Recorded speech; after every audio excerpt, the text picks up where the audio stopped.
पिता और पुत्र और पवित्र आत्मा के नाम पर आमेन। संत मार्कुस के अनुसार पवित्र सुसमाचार अध्याय 7 पद संख्या 37। लोगों के आश्चर्य की सीमा न रही। वे कहते थे, वे जो कुछ करते हैं अच्छा ही करते हैं। वे बहरों को कान और गूंगों को वाणी देते हैं।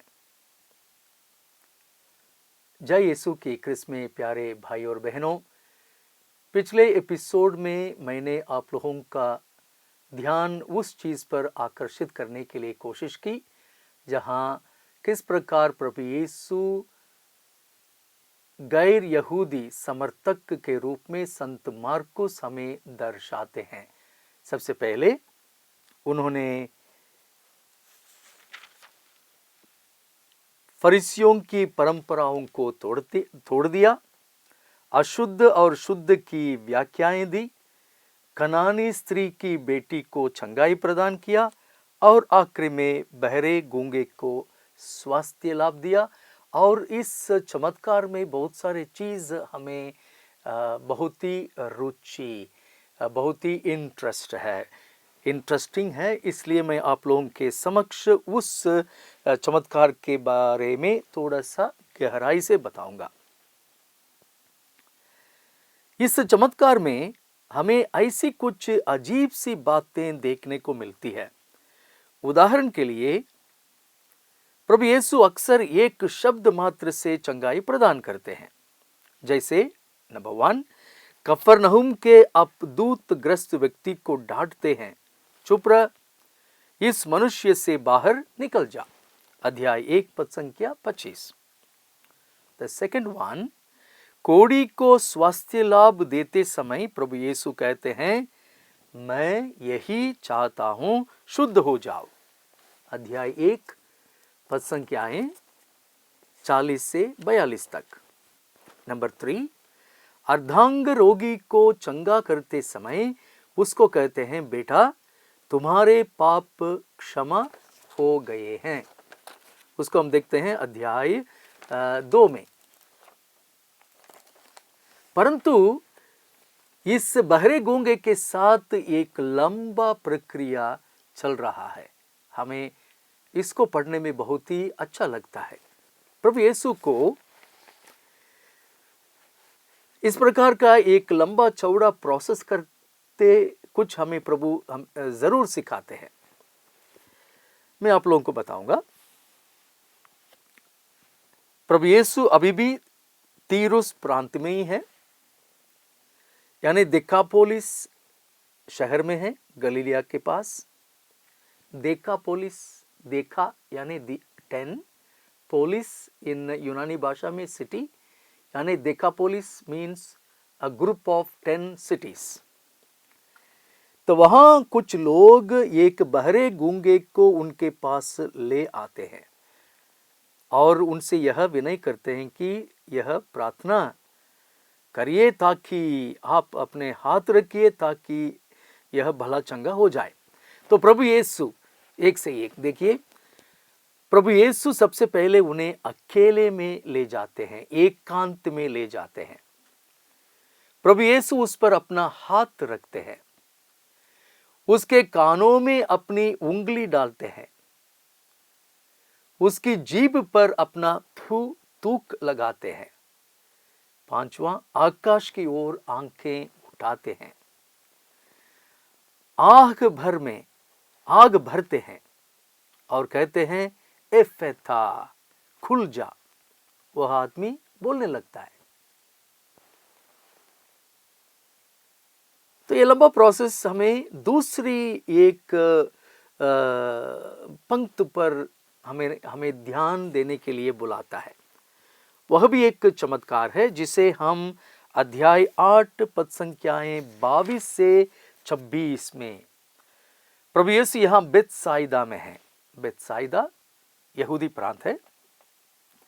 यहां लोग एक अंधे को, पवित्र बाइबल में भाई और बहनों अंधे लिखा है, परंतु आज के समय में हम जरूर इसको दृष्टिहीन व्यक्ति कहेंगे, वही अच्छा रहेगा, क्योंकि अंधा थोड़ा सा अच्छा ज़रूर नहीं लगता। दृष्टिहीन व्यक्ति को उसके सामने लाते हैं और उनसे यह प्रार्थना करते हैं कि आप उस पर हाथ रखिए, बिल्कुल जैसे हमने उस गूंगे बहरे के साथ हुआ था वहीं यहीं भी होता है। तो यहाँ भी प्रभु यीशु ख्रिस्त इस दृष्टिहीन व्यक्ति को एकांत में ले जाते हैं, उसके हाथ पकड़कर, क्योंकि ये देख नहीं सकता था इसलिए हाथ पकड़कर गांव के बाहर ले जाते हैं। उसकी आंखों में अपना थूक लगाते हैं। थूक एक प्रकार का मेडिसिन है, जैसे एक छोटा सा घाव हो गया, अस्पताल जाने की जरूरत नहीं है क्योंकि उतना बड़ा भी नहीं है, तो इसको यहाँ लगाया वो ठीक हो जाता है, ठीक हो जाता है, क्योंकि उसमें कुछ मेडिसिनल प्रॉपर्टीज जो कहते हैं वह है। थूक लगाते हैं, उस पर अपना हाथ रखते हैं और उससे पूछते हैं क्या तुम्हें कुछ दिखाई दे रहा है। और दृष्टिहीन व्यक्ति कुछ कुछ देखने लगता है, यानी फुल हीलिंग उसे अभी तक नहीं मिला, परंतु आधा बहुत। वह कहता है आधा बहुत मतलब मैं लोगों को देखता हूं, वे पेड़ों जैसे लगते हैं लेकिन चलते हैं। यही है वो अजीब सी बात। देखिए, इसका मतलब ये होगा कि यह दृष्टिहीन व्यक्ति जन्म से ही दृष्टिहीन नहीं था। अपने जीवन काल में जरूर वह आंखों के साथ ही जन्म लिया, पर आगे चलकर उनके साथ कुछ दुर्घटनाएं हो गई होंगी, इसलिए वह अभी दृष्टिहीन बन गया। इसलिए वह लोगों को पहचानता है, जानता है कि लोग कैसे दिखते हैं, इसलिए लोगों जैसे हैं पर वे पेड़ों जैसे हैं परंतु वे चलते हैं, लोगों के समान चलते हैं। फिर से यीशु उस दृष्टिहीन व्यक्ति की आंखों पर हाथ रखते हैं और वह अच्छी तरह से देखने लगता है, वह सब कुछ साफ साफ देखता है। भाई और बहनों, इन दोनों चमत्कारों के बीच में बहुत मिले जुले चीज बहुत है। एक प्रोसेस में इनकी चंगाई होती है, एक शब्द मात्र से नहीं, जैसे प्रभु यीशु अक्सर किया करते थे। उनका उदाहरण भी मैंने आप लोगों को दिया है, 1-2 मिनट पहले दिया है। पर ये दोनों चमत्कार की रूप में हमें संत मार्कुस यानी मार्कन जीसस येसुस हमें क्या सिखाना चाहते हैं। निसंदेह यह एक चमत्कार है। यह सिर्फ संत मार्कुस के सुसमाचार में ही मिलता है। यह दृष्टिहीन व्यक्ति का भला चंगा करना, उन्हें दृष्टि दान देना, पद संख्या 22 से 26 तक सिर्फ मार्कुस के अनुसार सुसमाचार में।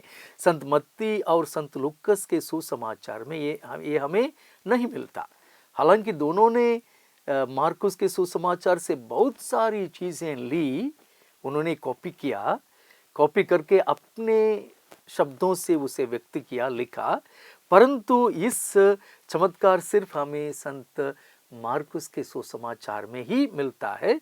और मार्कुस इस पंक्ति को, इस टेक्स्ट को यहाँ रखा एक विशेष मतलब के लिए। वो क्या है हम अभी देखेंगे। यह चमत्कार जरूर चमत्कार है और इसका एक सिंबॉलिक यानी प्रतीकात्मक अर्थ भी है। यह क्या है? इसलिए संत मार्कुस ने संत पेत्रुस के विश्वास की घोषणा को यहाँ इसके तुरंत बाद रखते हैं, जिसको हम देखते हैं पद संख्याएं 27 से 30 तक। तो फिर संत पेत्रुस का ये विश्वास की घोषणा, इसे क्या संबंध है, अभी हम देखेंगे। तो यह घटना कैसरिया फिलिप्पी में होता है। कैसरिया फिलिप्पी, एक कैसरिया मरितिमा करके दूसरा एक शहर है, उससे अलग है। वो मरितिमा यानी मारे द सी, समुद्र उसके पास है, परंतु ये शहर के अंदर है।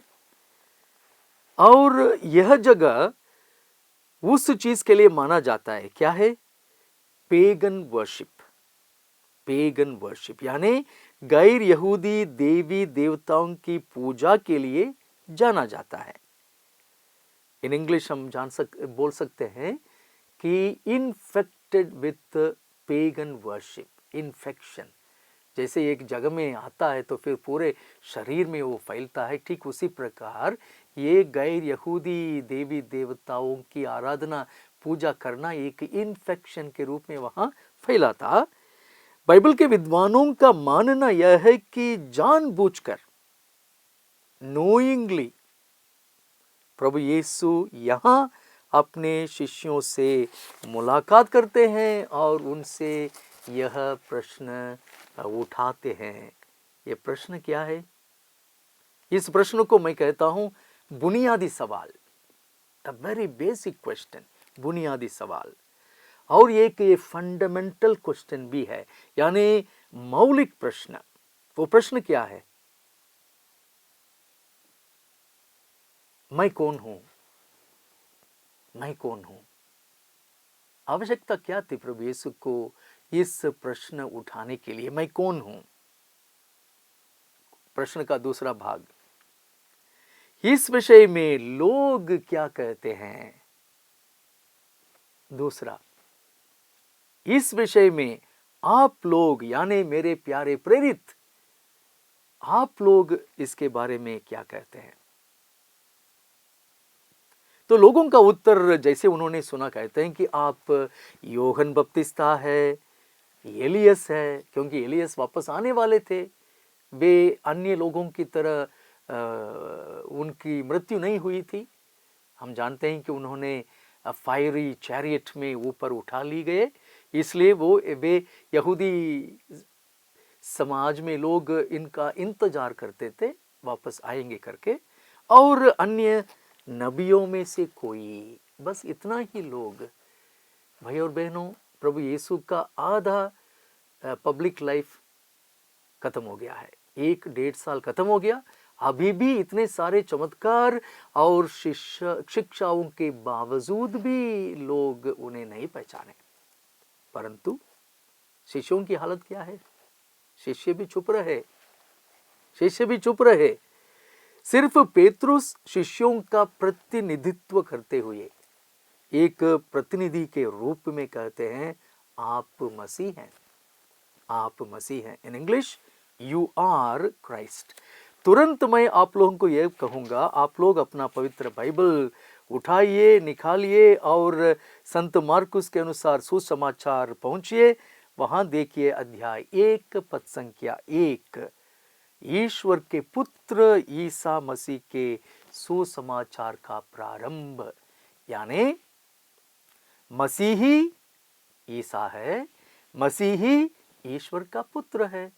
वही संत मार्कुस हमें पूरे सुसमाचार में दिखाना चाहते हैं, पढ़ाना चाहते हैं। और उसी को आज इस कैसरिया फिलिप्पी में पेतरुस सभी प्रेरितों के प्रतिनिधि बनकर अपना प्रतिनिधित्व का, वो लीडर का जो रोल को कायम रखते हुए कहते हैं कि आप मसीह हैं, आप मसीह हैं। आप लोगों को लगता होगा संत मत्ती के सुसमाचार में थोड़ा सा अलग है। उधर हम अध्याय 16 पद संख्या 16 में कहते हैं, संत पेतरुस कहते हुए, आप मसीह हैं, आप जीवंत ईश्वर के पुत्र हैं।